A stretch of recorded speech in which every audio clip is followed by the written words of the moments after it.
آئیے دوستو دیکھیے مفتی صاحب نے کیا بیان کیا ہے، موت سے پہلے کیا ہوتا ہے، ذرا غور سے سنیے اس کو۔ ماشاء اللہ۔ موت سے پہلے فرشتے آ جاتے ہیں، چاہے تم اچھے آدمی ہو، بیٹھے ہوئے ہو، اللہ تم اکبر۔ کو بھی اگر موت آنی ہے تو تم پہلے فرشتوں کو دیکھنے لگ جاؤ گے، لیکن بتا نہیں سکتے کسی کو۔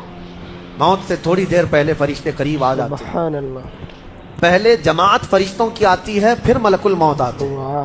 ملک الموت ان فرشتوں کے بیچ آتے ہیں۔ جیسے ہی یہ مرنے والا آدمی ملک الموت کو دیکھ لیتا ہے، پھر اس کے جسم میں کپ کپی تاری ہو جاتی ہے، اور ایسی کپ کپی تاری ہوتی ہے کہ کبھی پیشاب نکل جاتا ہے، کبھی پخانہ نکل جاتا ہے۔ اکثر دیکھنا مرنے والوں کی نجاست نکل جاتی ہے۔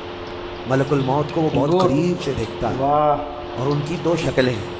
ایک بہت بھیانک شکل ہے، اس کو دیکھنا ہی عذاب ہے، اور ایک بہت خوبصورت شکل ہے، ان کو دیکھنا ہی رحمت ہے۔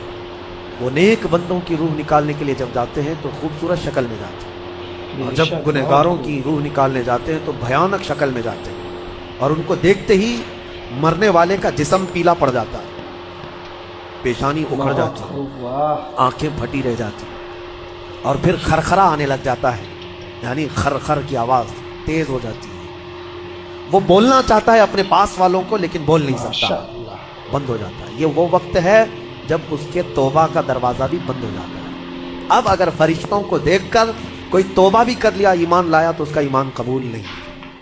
اس وقت سے پہلے پہلے تک جو بھی ایمان لایا یا توبہ کیا، اس کی توبہ قبول ہے۔ لیکن موت کا خرخرا آ گیا اور فرشتوں کو دیکھ لیا، اس کے بعد بہت سارے کافر بھی پکاریں گے کہ ہم ایمان لاتے ہیں، اللہ پر نہیں، اب ایمان قبول نہیں ہوگا۔ موت اتنی آسانی سے نہیں آتی، اس کا پروسیس ہے۔ فرشتے آتے ہیں، ملک الموت آتے ہیں، پھر اس کے بعد اس کو گھور کر دیکھتے ہیں، پھر اس کو چت لٹا دیا جاتا ہے، یا جس حالت میں بھی ہے وہ گر جاتا ہے، کھڑا ہے تو گرتا ہے، بیٹھا ہے تو گرتا ہے، موت آنے سے پہلے لڑک جاتا ہے۔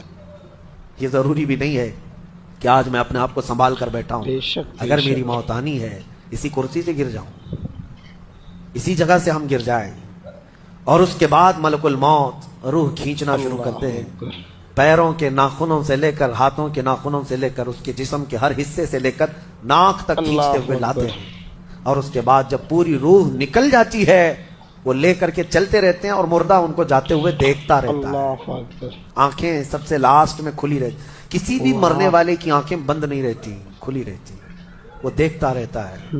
اسی لیے حدیث پاک میں ہے، جب کسی کی روح نکل جائے تو سب سے پہلے تم اس کی آنکھیں بند کر دو، ہمیں بند کرنا ہوتا ہے، اور اس کے بعد منہ بھی کھلا رہ جاتا ہے، منہ اوپن رہ جاتا ہے، فرمایا گیا منہ کو دبا کر بند کر دو۔ یہ سب نشانیاں ہیں میرے عزیزوں موت کی، سختیوں کی۔